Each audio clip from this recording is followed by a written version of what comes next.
Welcome to the Greater Than Business podcast, where it's all about creating an amazingly successful business without sacrificing your quality of life, because life should be greater than business. And now, here is your host, Courtney Bedore. This is episode 7 of the Greater Than Business podcast, and today we are going to be talking about probably the most important topic that I will be addressing ever in your online business, and that is list building. Having a list of engaged potential clients is the biggest asset that you can have in your business. Now, numbers on your list are not what we're going to talk about today. I want to talk about the quality of your list and how to build a list of the right people. So it's easy to just go buy a list online and try to market to those people, and it doesn't work. What you need to do is start from the bottom, build your list with your own tribe, make sure that you're keeping your list really, really clean and engaged, and make sure that those people are qualified to be on your list. Now, the way that you can do that is by putting out content that aligns with your brand. So we're going to get into that a little bit later on what type of content you should be creating and all of that stuff. But right now, I want to talk about how you can build a list of quality leads. A lot of people get caught up in needing a big list, but I can tell you firsthand, if you have a big list, you have a dead list, and you don't want a dead list. People that I've worked with in the past have had lists of over 300,000 people, and their open rate was drastically lower than someone that has a list of 12,000 truly engaged people.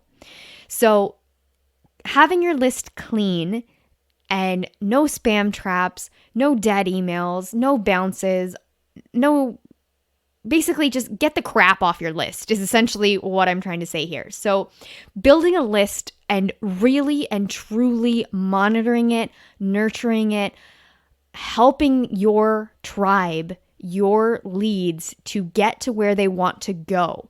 It's not just about selling to your list, although that is going to be the key way that you're going to make money in your business. But you need to really remember that on the other end of your list is a human being. There's a person there.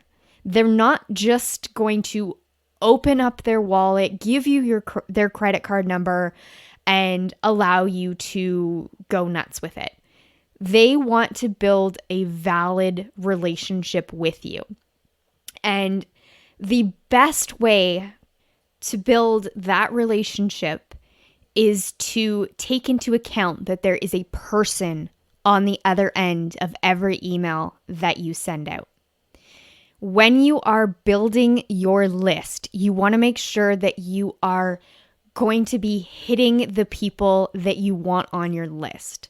So putting out content, inviting people to opt into your list, you shouldn't be doing it from a place of scarcity and desperation. You need to do it from a place of being authentic and actually wanting to help these people.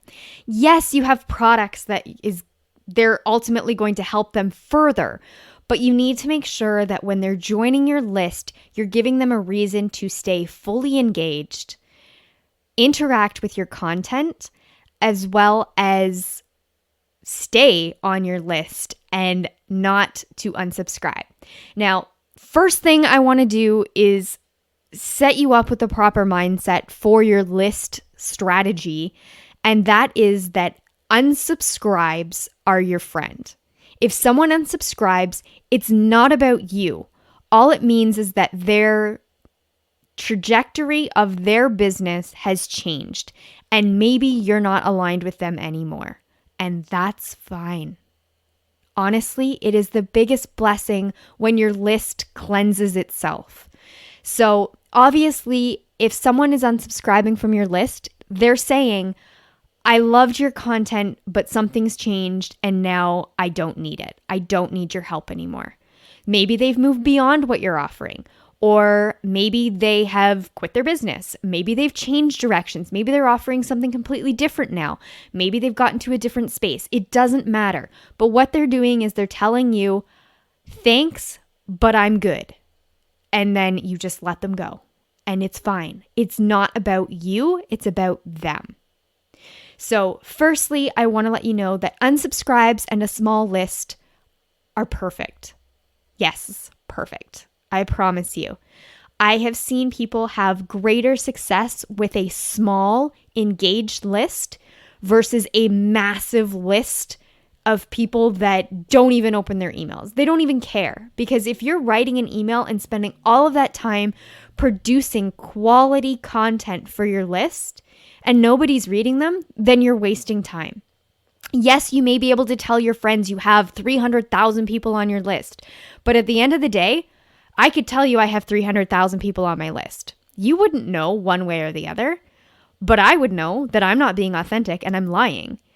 And is that going to get me bonus points with you? Maybe. But is that going to make me feel good? No.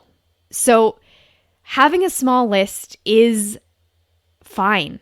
It's only you that knows your numbers. And honestly, engagement is key. So without any more ranting about lists, I want to dive right into the content of today's episode, which is all about building a quality list.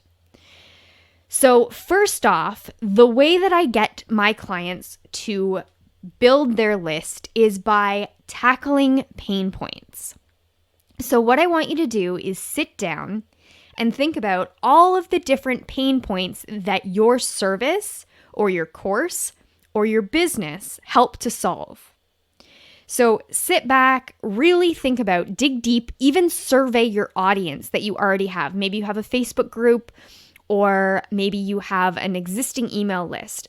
And I want you to really thoroughly engage with them and find out, what are they struggling with? What are their pain points? Generally, if you've done enough background into your ideal client, you'll know what the pain points are, but sometimes you get so into it that you just forget those key money-making pain points.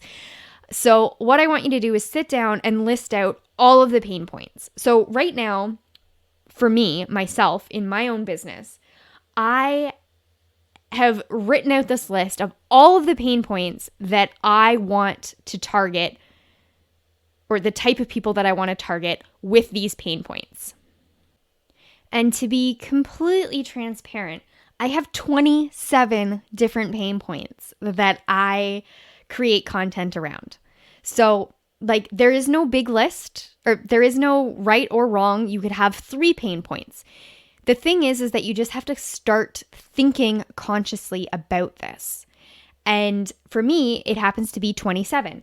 I used to only have 21, and then I've actually recently added some extras to it. Once I started talking to my audience a little bit more, I found out more topics that I'd like to speak on and more pain points that I can address. So this list will change. It doesn't need to be something that is set in stone. Like from here on out, you can only ever talk about these 3 pain points. No, you can grow, you can expand. As your knowledge grows, you can obviously address more. But what I want you to do is think of at least 3 to 5 starting pain points.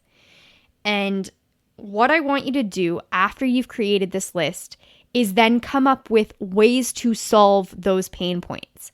So if you are building a business on teaching people how to cook, obviously one of the pain points is going to be that they don't know how to cook, or they may not know the gadgets in their kitchen that they need. So then what you would do is you would create a PDF or a video series or some form of a lead magnet. And then from there, you would address those concerns immediately. So if it's the fact that they don't know what gadgets they need to have in their kitchen in order to be able to cook on the fly, then you would let them know that you should probably get a potato peeler. You should also get a cheese grater. Measuring cups are handy to have, like things like that. This is a very basic list, but obviously someone that is completely new to the kitchen won't know. So they're more willing to opt into your list to get further guidance from you because you have now established yourself as the expert in basic cooking skills. So you are going to become their go-to resource after they have joined your list.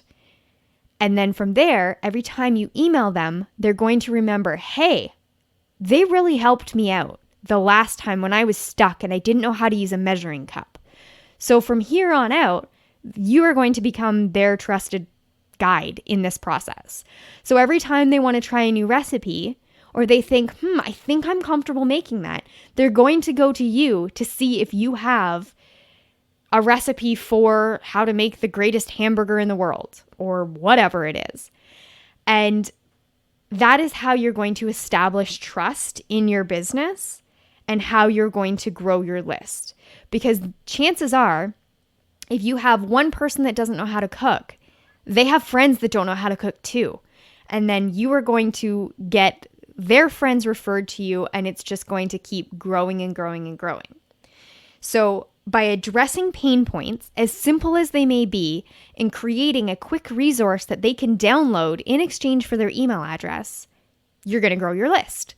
And then from there, it's how you communicate to your list that will determine if they stay on your list and then obviously ultimately purchase something from you.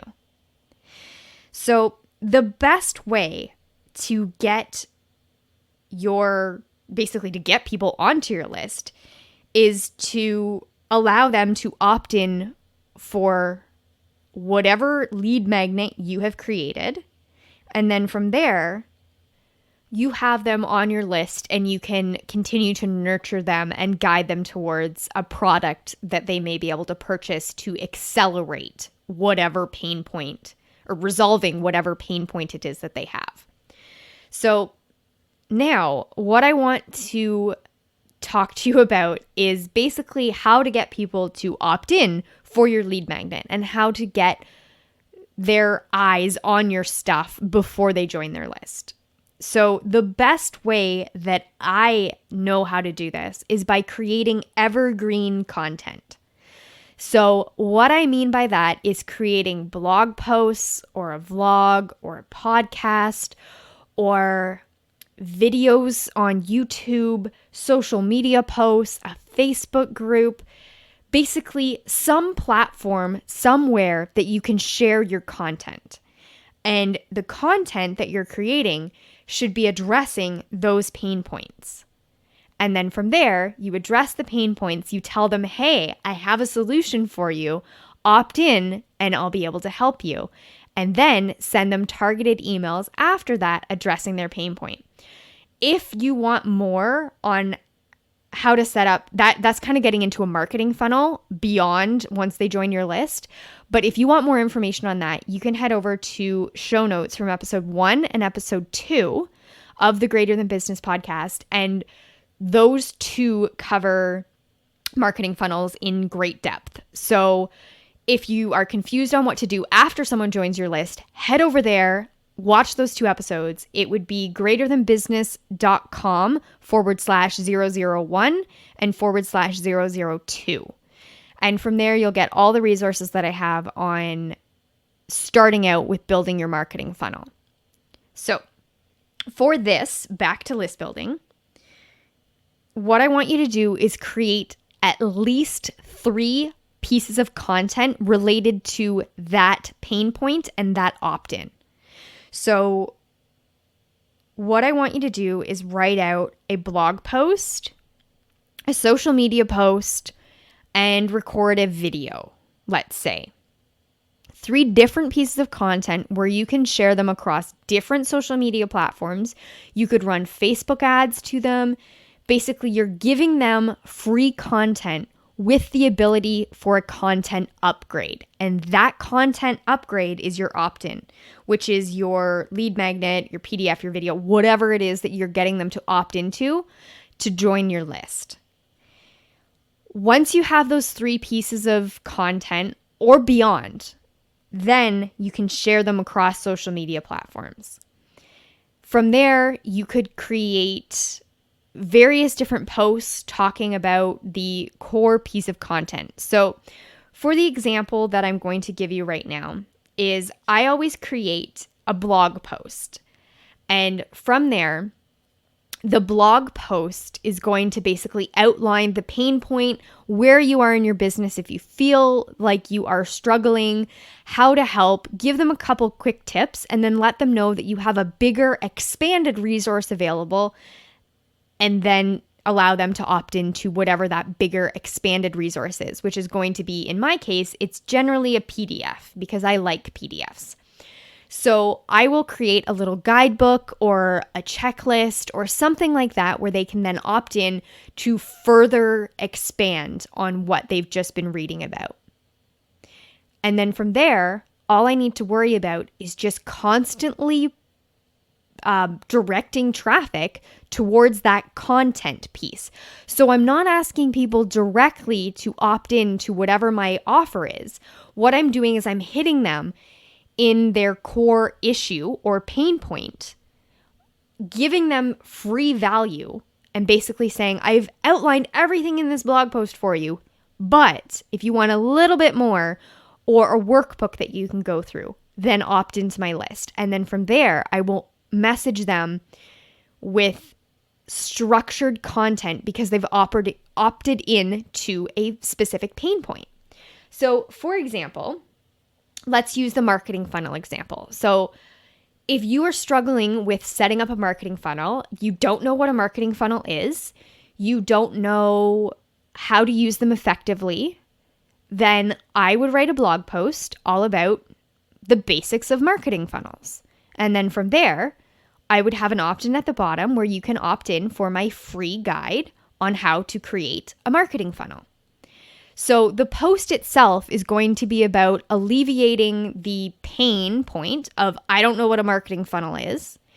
Then the opt-in is going to be, okay, now that you've read the piece of content and you understand what a marketing funnel is, now I'm going to help you to create one in your own business, which is what my PDF will teach you. And then from there, they get put into a marketing funnel. So a marketing funnel and marketing funnels, it's kind of awkward, but in that marketing funnel, then what I'm going to do is I'm going to send them very structured pieces of content that will further nurture them along into purchasing my course on marketing funnels. So you can kind of see how this will build up a quality list where you're going to be addressing all of the pain points of your potential clients, but you're doing so in a way that feels good because you're helping them with your free content, but yet you're also helping them by letting them opt in exchange for a piece of valuable content, which would be your PDF or video series or whatever it is. I have a list of different opt-in offers that you can have. I'll include the link to that in the show notes. But basically, you're giving so much to this potential lead that if this really is a pain point for them, it becomes a no-brainer for them to join your list. And then once they join your list, it's up to you to keep delivering the content that you've promised. So obviously, in this example of the marketing funnel, I'm not going to email someone about marketing funnels and then all of a sudden start emailing them about candles. That doesn't make sense. I'm going to keep emailing them related to the pain point that they've opted in for. And then also what I'm going to do is let them know they're going to be added to my main newsletter. And from there, when they get added to the main newsletter, that's where I can show them other things that I bring to the table. So I can then talk about getting organic traffic or whatever other pain points that I want to address. But I'm not going to start emailing them completely all the time about a different subject. I'm going to switch it up here and there. And then if they do opt in for a different pain point, then what's going to happen is they're going to be flagged in my system as having 2 different pain points. So anytime I create a new product related to those pain points, then of course I'm going to know I have this list, a subset of my main list that are all interested in this topic. And then I can easily sell to them later on down the road. But I don't want to build my list with the intention of only ever selling to my list. I want to expand their knowledge, give them valuable resources so that they can grow their business while absorbing my content, basically picking my brain essentially, but strategically picking it, where I get to decide what I'm sharing and then what they have to opt in to learn more, and then what I want to share with them in order to keep them on my list. So that is kind of my strategy for how I build lists. And as I said at the beginning, I don't go for numbers. I go for quality. So I want quality contacts on my list. And if you are not interested in the content that I'm putting out there, then I don't want you on my list. If you are not going to open the emails that I'm sending you, that I'm pouring my time and effort into writing, then I don't want you on my list. And that's just simple. And I think that everyone in the online business world needs to kind of start adapting that mentality of, I could be on thousands of lists and I'm going to get thousands of emails in a day, but I only want you on my list if you're actually going to take in what I'm sending to you. I want you to read the emails. I want you to stay engaged, and I want you to be a quality lead on my list. And honestly, you don't even ever have to buy anything, but I want you on my list and I want you to be getting value. I don't want you on my list if you're never going to get value from what I'm putting out there. And I think that everybody should have that mentality going into building your list building, or building your list via list building. One of the other things that I want to talk about too is that each and every day you should be taking steps towards building your list. And it doesn't need to mean that you're adding 500 people per day to your list. As long as you're doing something and you're getting at least 5 subscribers per day, then you're doing something right. And whether it just be posting something on social media and then directing them to one of your pieces of content that allows for a download and an opt-in, then that is good. That's good enough. But you just need to be doing something every single day to be growing your list. And if you can add 5 people per day, by the end of the month, that adds up a lot more than you'd think. So make sure to schedule time into your day to build your list. Make sure that you're always addressing pain points with your free content. Make sure that you're always adding a call to action at the bottom of that content for a content upgrade, such as a lead magnet. And then make sure that the content that you are creating is evergreen. And what I mean by evergreen is that you can keep recycling it and posting it over and over and over again and keep driving people to that piece of content, because it's never going to go out of style. It's going to be the bread and butter to your business, where you can always say, hey, I have this resource available. Go back. It may be from 3 years ago, but it really addresses the key issues that you're facing right now, and I want you to go read it. So make sure that you're keeping it evergreen so that you can always send people to it. If you have something where it's dated, like a webinar that you're only offering once, you can't keep sending people to your registration page for your webinar because it's over and it's done. There are ways where you could create that into an evergreen webinar, but that's a story for another day. What I want you to do though is just create something that is timeless and evergreen, and you can always reuse it in your business so that you don't have to keep reinventing the wheel. If you create something where you can constantly have a cycle of people joining, and if you are struggling for whatever reason to come up with how you're going to list build on a daily basis, you can have this resource bank of content to go to where you can then send people back into it. So The whole goal of my business is to have 27 different pain points addressed. Now, this isn't going to be something I'm going to be able to do in a short amount of time. This is a long-term strategy of mine, but I make sure that I am addressing a new topic each week with my podcast and with my blog posts so that I'm slowly building out this 27 pain point this 27 pain points, and then I'm building my business based upon these pain points. So each piece of content will then build my list, and I'm going to have this database of different interests, but they're all related to online business building and how to do it in a way that keeps your life in the forefront and not your business. So that's pretty much it for today's episode. If you are wanting more instructions on how to build your list, I have the Evergreen List Building Guide available for you.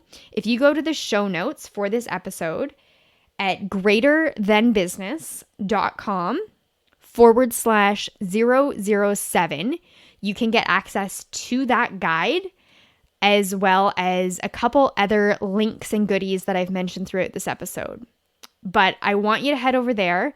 And then, as I said, take a second, sit down, start brainstorming pain points of your ideal client, and then start building your content and your funnel systems around that. That is going to be the best way that you can build your list. It's going to be a little bit of a slow process at first, but as I said, content will create a quality list. And if you're addressing those pain points, then you will be building a list of people that genuinely need your help and are more likely to take you up on your offer for whatever your core offers might be in your business, whether it be service or course based. So that's it for today. I hope you enjoyed this episode. As always, if you have any questions at all, please shoot me an email at flow@flowautomationinc.com, and I will be happy to help you out. Hope you enjoyed this episode, and I will talk to you soon. Thanks for listening to the Greater Than Business podcast at www.greaterthanbusiness.com.